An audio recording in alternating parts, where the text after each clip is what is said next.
Saudara, tim SAR gabungan memperluas area pencarian 4 warga negara asing asal Spanyol yang jadi korban kapal tenggelam di perairan Labuan Bajo, Nusa Tenggara Timur.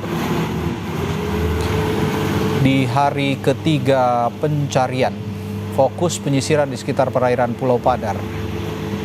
Area pencarian diperluas hingga radius 5,25 mil laut dari lokasi kejadian dengan mengerahkan sejumlah unsur laut dari berbagai instansi terkait. Keempat WNA ini adalah pelatih Valencia CF Femenino B, Fernando Martin, bersama 3 anaknya.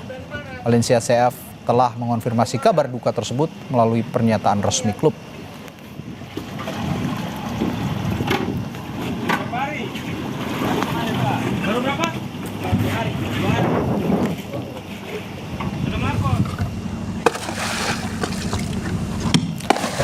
Tim penyelam dari TNI Polri dan Dive Master diturunkan ke lokasi tenggelamnya kapal wisata Sakinah untuk mencari 4 warga negara Spanyol yang belum ditemukan sejak Jumat malam. Para penyelam ini menyisir area yang diidentifikasi hilangnya 4 WNA asal Spanyol. Tim kesulitan karena kondisi cuaca ekstrim ditambah arus laut yang kencang.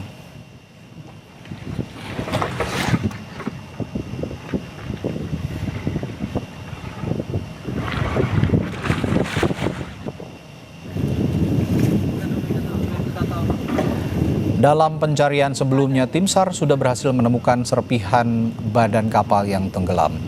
Sebelumnya 7 penumpang KM Putri Sakinah yang tenggelam di perairan antara Pulau Komodo dan Pulau Padar, Kabupaten Manggarai Barat, berhasil dievakuasi. 7 korban selamat yakni 2 turis asal Spanyol, 4 kru kapal, dan 1 pemandu wisata. Sementara itu 4 penumpang lainnya asal Spanyol masih dicari. Korban selamat dievakuasi ke kota Labuan Bajo.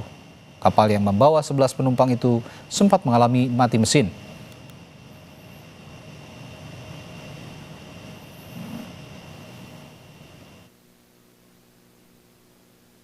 Awalnya adalah laporan diterima kapal mengalami mati mesin dan kapal mengalami tenggelam. Dalam titik tersebut, tim bergerak menuju ke lokasi. Tiba di lokasi, tim menemukan 4 korban dengan keadaan selamat. Dan sampai saat ini pencarian masih dilaksanakan dengan 4 orang yang belum diketemukan, warga negara asing, warga negara Spanyol.